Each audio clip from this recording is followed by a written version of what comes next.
Olá, meus amigos e minhas amigas. Dos diversos assuntos sobre os quais falaremos hoje, iniciamos falando sobre a nota publicada ontem, quarta-feira, pelo Comissário de Direitos Humanos da Ucrânia, Dmitry Lubinets, pedindo explicações às autoridades russas sobre a morte de Oleksandr Ishchenko.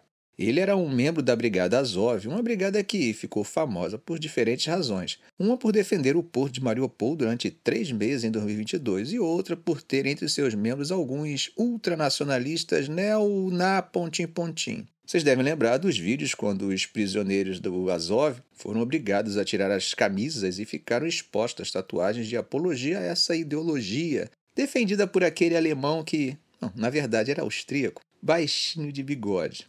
Mesmo que a segunda versão fosse verdade, quando se trata de direitos humanos, nada justifica seu desrespeito. Bom, Lubinets pediu que a Rússia cumprisse a Convenção de Genebra, especialmente após a morte de Ishchenko, que estava entre os 22 prisioneiros ucranianos julgados na Rússia por sua associação com o Regimento Azov, considerado uma organização terror por lá. Bom, o Regimento Azov é agora parte do exército ucraniano e representa, na visão do ucraniano em geral, uma figura de resistência na Ucrânia. Eles são especialmente reverenciados pela defesa da usina siderúrgica Azovstal em Mariupol, que resistiu até maio de 2022, quando a cidade foi finalmente tomada. Segundo Mariano Americ, porta-voz da Associação de Famílias dos Defensores de Azovstal, eles teriam as mesmas informações das fontes abertas, que indicam que Oleksandr Ishchenko morreu devido a problemas graves de saúde que foram agravados pelas terríveis condições do cativeiro russo, como tortura, quantidade e qualidade insuficiente de alimentos, além da falta de cuidados médicos adequados. Bom, gente, aproveitando que falamos de prisioneiros, vamos falar brevemente sobre algumas das trocas históricas de prisioneiros de nossa história recente. Já já vocês vão entender o porquê disso. Bom, primeiro vamos voltar no tempo para a primeira grande troca entre a União Soviética e os Estados Unidos. Os mais velhos, melhor, experientes ou aficionados por assuntos de guerra, espionagem e diplomacia, devem se lembrar de Rudolf Abel, o espião soviético condenado. Ele foi trocado por Francis Gary Powers, o piloto americano que teve seu avião espião U-2, eu disse U-2, abatido sobre a região dos Urais, na Rússia, em 1960. Esse abate aconteceu na famosa Ponte Glenik, na fronteira entre o Bloco Oriental e Berlim Ocidental, também conhecida como a Ponte dos Espiões. Abel, que havia cumprido apenas 4 anos de uma sentença de 30, foi trocado por Powell, que foi capturado pelos soviéticos após se salvar com um paraquedas. Um pouco mais recente foi a troca de junho de 1985. Essa foi a maior troca de agentes da história, onde Marian Zakharski, um ex-oficial de inteligência polonês, foi trocado junto com outros 3 agentes do Bloco Oriental por 23 ocidentais presos por espionagem em países do Pacto de Varsóvia. Novamente, a Ponte Glenik foi o palco dessa troca, que ocorreu após 3 anos de intensas negociações. Menos de um ano depois, já em fevereiro de 1986, tivemos mais uma troca interessante na Ponte Glenik. Anatoly Sharansky, um dissidente judeu soviético, também conhecido como Natan Sharansky, foi trocado junto com 3 espiões ocidentais de baixo nível pelos tchecoslovacos Kar e Hanna Kosher, além de outros espiões do bloco soviético presos na Alemanha Ocidental. Sharansky foi o primeiro prisioneiro político libertado pelo então líder soviético Mikhail Gorbachev, após passar 9 anos na prisão. Bom, avançando para setembro do mesmo ano, encontramos um caso similar ao de Evan Gershkovich, Nicholas Danislov, correspondente do US News e World Report da União Soviética, foi preso e acusado de espionagem pela KGB. A administração Reagan acreditava que sua prisão foi uma retaliação pela detenção de Gennady Zakharov, um funcionário soviético das Nações Unidas. Após semanas de negociações, Danilov foi trocado pelo dissidente soviético Yuri Orlov, fundador do grupo Helsinki de Moscou. Em julho de 2010, tivemos uma troca mais recente e bastante interessante. 10 agentes adormecidos russos foram trocados por 4 prisioneiros mantidos na Rússia. A troca aconteceu na pista do Aeroporto Internacional de Viena após o FBI desmantelar uma rede de espiões russos nos Estados Unidos.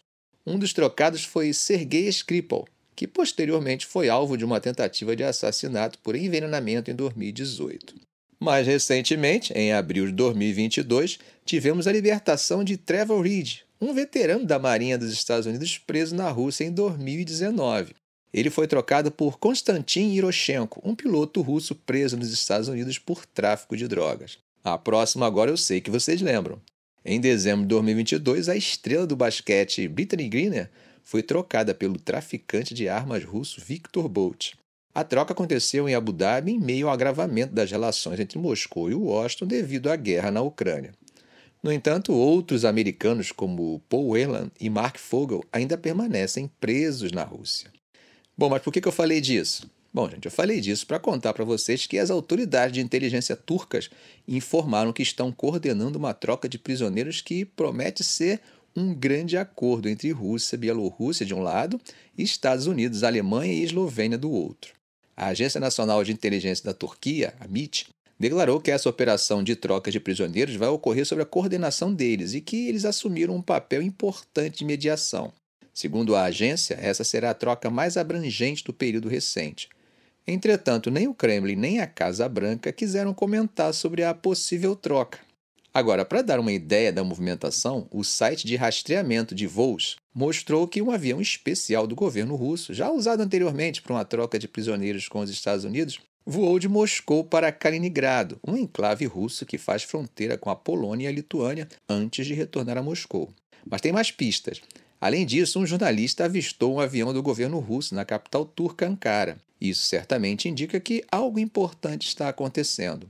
Sobre os prisioneiros e movimentações recentes, vários cidadãos americanos continuam detidos na Rússia, incluindo o jornalista do Wall Street Journal, Ivan Gershkovich, e o ex-fuzileiro naval Paul Whelan.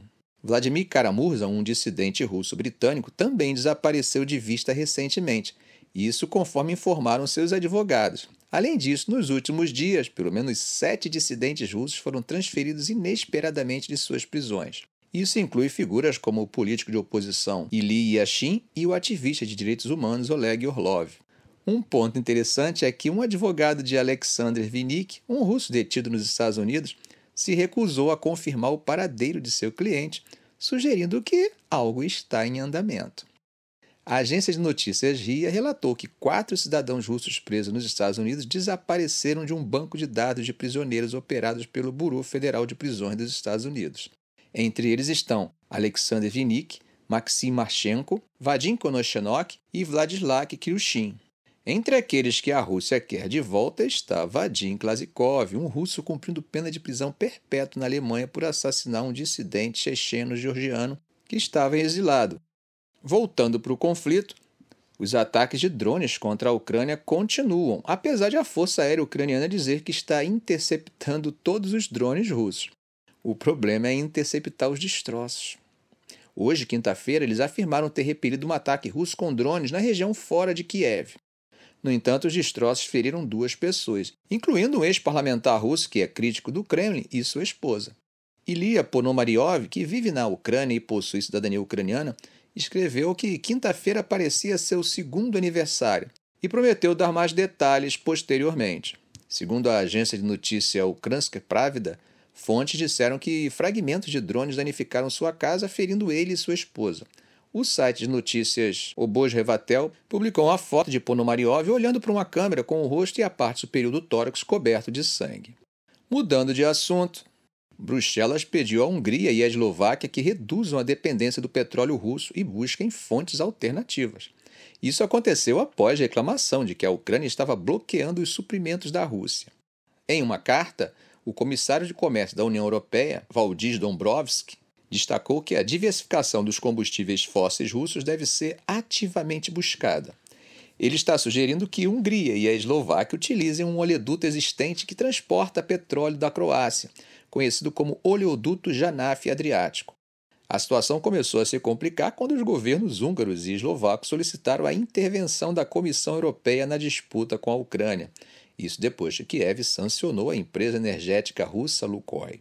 Hungria e Eslováquia, que depende do petróleo russo que flui pelo oleoduto Druzhba através da Ucrânia, temem que essa medida possa causar escassez de combustível. No entanto, um porta-voz da comissão afirmou que os países têm suprimento suficiente e que o fluxo geral de petróleo não diminuiu. Logo, segundo a comissão, não havia necessidade das consultas urgentes exigidas pelos 2 países sobre o acordo comercial da União Europeia com a Ucrânia. Hungria e Eslováquia haviam recebido isenções à proibição da União Europeia sobre importações de petróleo russo após o início da guerra, alegando não haver alternativas disponíveis na época. Mas Dombrovskis sugeriu que essas alternativas agora existem e devem ser exploradas. Para complicar ainda mais a situação, o ministro das Relações Exteriores da Hungria, Péter Szijjártó, acusou a comissão de chantagem, sugerindo que Bruxelas estava perseguindo Hungria e Eslováquia por sua oposição ao armamento da Ucrânia.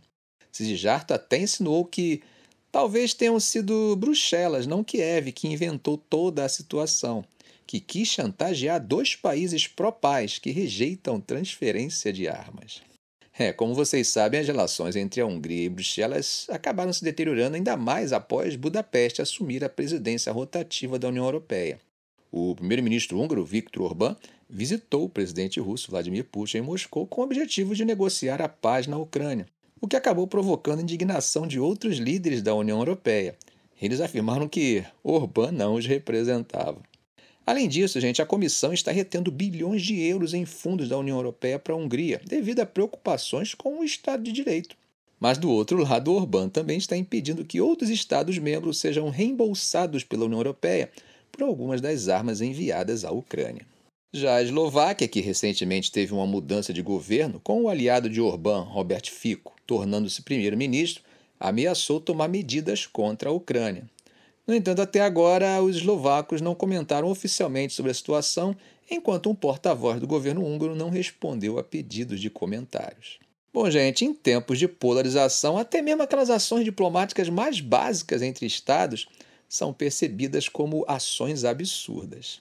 Vejam só, hoje, quinta-feira, a Comissão Europeia defendeu sua decisão de enviar um diplomata sênior, Henrique Mora, para a posse do novo presidente do Irã, Massoud Pezeshkian.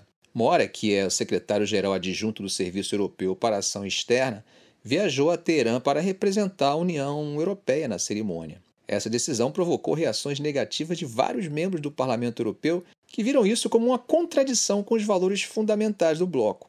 Bart Grootus, legislador holandês do grupo liberal Renew Europe, ficou indignado e disse: inacreditável. Os países europeus não participaram da posse do presidente Putin. Aparentemente, o Irã é diferente. Não consigo entender essa lógica. Richard Koch, da Letônia, do grupo de conservadores e reformistas europeus, acusou Mora de legitimar um regime que brutaliza seu povo, patrocina o terror globalmente e semeia discórdia.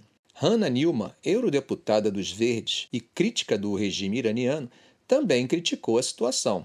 Ela disse que Mora deveria saber quando aceitar um convite para uma cerimônia e quando não, e destacou que o diplomata participou de uma foto de família totalmente masculina que incluía Ismail Haniyeh, líder político do Hamas, listado como organização T... pela União Europeia. Curiosamente, como vocês sabem, Haniyeh foi morto em um ataque aéreo horas após participar da posse. Por outro lado, a diplomacia da União Europeia defendeu Mora, afirmando que estava alinhada com a política de engajamento crítico da União Europeia, que combina canais de comunicação abertos com a imposição de sanções quando necessário. Não sei se vocês lembram, mas Mora também esteve presente na posse do presidente Ibrahim Raisi em 2021, o que, mesmo sendo anterior à guerra, gerou controvérsias na época. Peter Stano, que é porta-voz da Comissão para Assuntos Externos, explicou o seguinte: nossas relações com o Irã estão em um nível muito baixo por diferentes razões. Pela violação dos direitos humanos das pessoas do Irã, pelo apoio do Irã à agressão ilegal da Rússia contra a Ucrânia e pelas detenções arbitrárias de cidadãos da União Europeia. Além disso, eles discutiram o contínuo apoio de Teherã ao Hamas, ao Hezbollah e aos Houthis, que usaram armas fornecidas pelo Irã para atacar embarcações ocidentais no Mar Vermelho.